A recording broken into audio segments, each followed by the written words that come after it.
Hey everybody, Tim Horn for Breaking News. We're here today as part of our series of interviewing young people from other parts of the world that we don't know that much about, or we may be not hearing the whole story. Well, today we have Yuri Terekhov, and he is from Russia. Russia! We hear a lot about Russia. I don't know how much of it's the truth, but we're going to find out today. Yuri, welcome. Yuri's 29 years old. He graduated from university some time ago. And he's a political activist in Russia, and he's also about to become a member of the Free Russia Forum. He'll tell us more about that. But first, a couple of questions. So, you've seen Russia make some changes in your lifetime. When did everything switch over? How long ago was that when Gorbachev, the perestroika thing happened? When was that? It seems not that long for me, or maybe for you, but for Yuri, it's probably just before he was born. Well, it all started in 1985, yes, when Gorbachev came to power. So, and it ended up with the breakup of the Soviet Union. Yes. And like establishment of a new Russia, a new Russian constitution in 1993. So I was born in 1990, so I was pretty young. But you talked to your parents, I'm sure your parents, stuff. and Yes, a lot of people yes. were still fresh out of it. And they talk to you about the differences. And Yes. what are the differences between what it was in the USSR and the way Russia as an independent nation is today? How has that affected people on the ground, the Russian people themselves? Oh, it's impacted them tremendously, right? So under the communists, you were not able to buy some stuff just freely on the free market. Just you could not buy for example, a pair of jeans. It was just impossible. You have to stay in line, so buy it on the black market. You could not travel abroad, just you could not. So only a few people could who had these passports. So you had to have connections to be able to travel abroad. Yes, exactly. What else? And today, I mean, can you just travel freely? Yes, you can now you can travel freely. Absolutely, no problems. That's good. Yeah, you can. You should apply for a visa, to visit certain places like the U.S. Sure, you have to. But still, it's not that hard. So economically, there's some more freedoms. Mm-hmm. What about as far as regulations, rules, education, controlling or interfacing with your government? Did that change from what it was before Gorbachev and everything that happened? And what's it like today? Well, I think it's more complicated because I think in the 90s, in the beginning of this millennia, we had a lot of freedom of expression, freedom of economic freedom witnessed. But nowadays, in the recent maybe 10, 15 years, we see the opposite trend. So the trend is to be getting more controlled, more like what it used to be before you were born.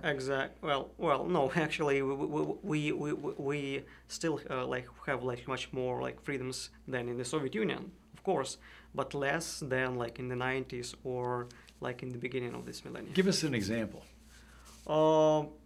Freedom, internet freedom, freedom of speech. So every year for quite a few years, the government's trying to impose more and more regulations on freedom of speech on the internet, and they now can just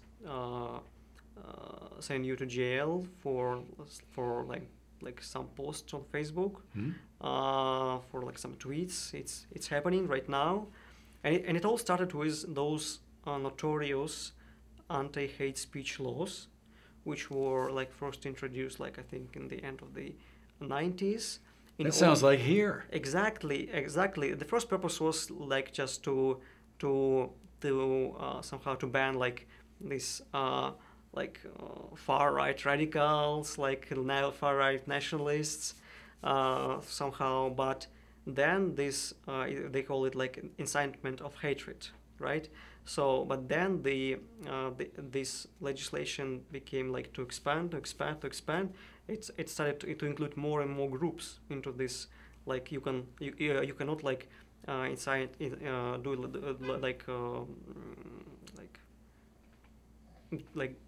say bad things about not only like, for example, other like races or ethnicities, but also like some social groups, for example, the members of the ruling party.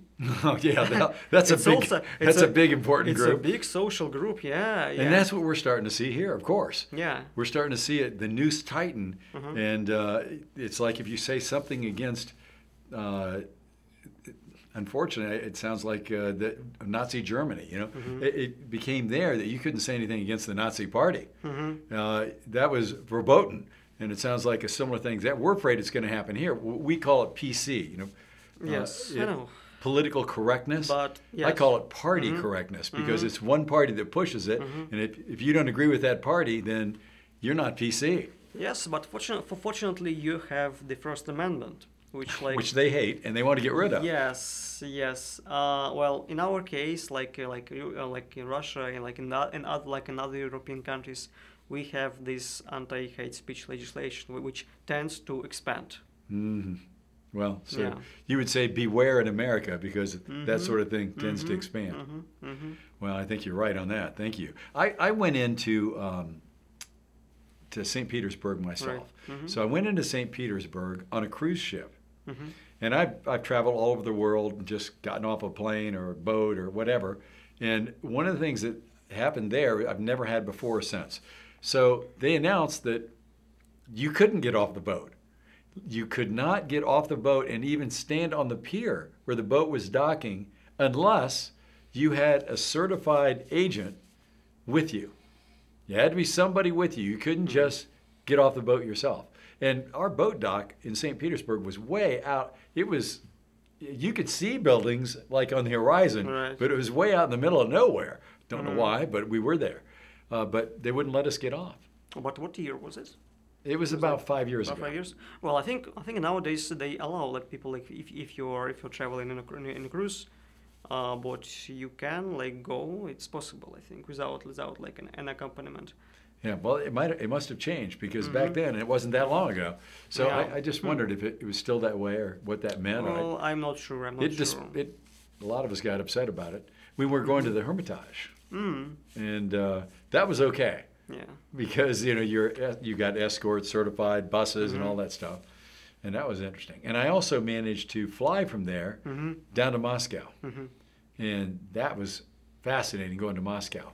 And it makes me think of something that it's going to be hard for you to relate to, but I grew up during the Cold War. So when I was your age, there was a Cold War on between our two countries. And what I used to think was, if the American people could just talk directly to the Russian people, we wouldn't have a Cold War.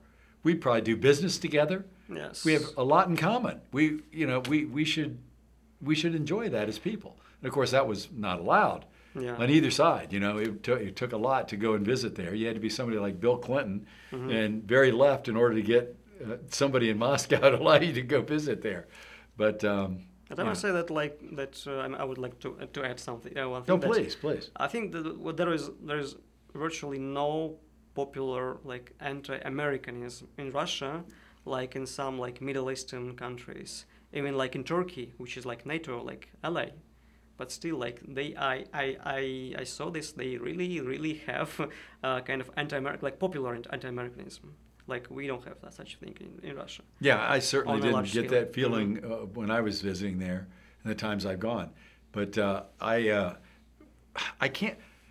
I have to apologize for our country because until this hoax thing that we've gone through recently, there wasn't that sort of animus between Americans and Russians either, but we've had obviously a political party here that's pushed that.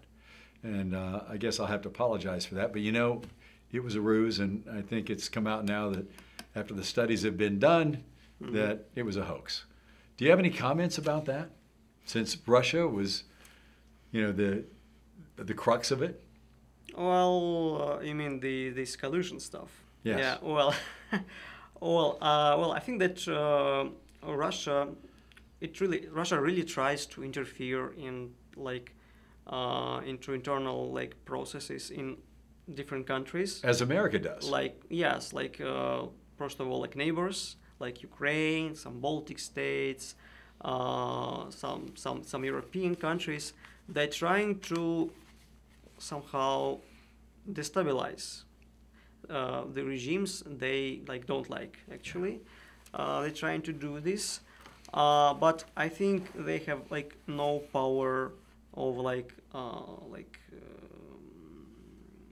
promoting one candidate against another in such country as the US. Yes. Probably there was some kind of attempt to also to destabilize the situation here. Probably, I think that they thought that Hillary wins, and they wanted somehow to, I would say,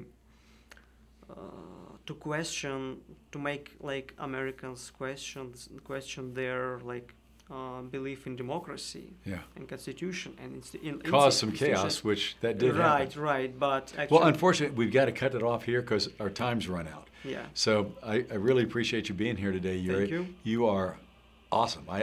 Being able to speak one-on-one with a Russian citizen is a rare experience most Americans don't get to have. Mm-hmm. And I'm sure all of you would agree that Yuri's the kind of guy that it might surprise you that he's Russian, because you just haven't had the experience of sitting down and talking to him. I hope this has been informative for you. Again, thank you, Yuri. Thank you.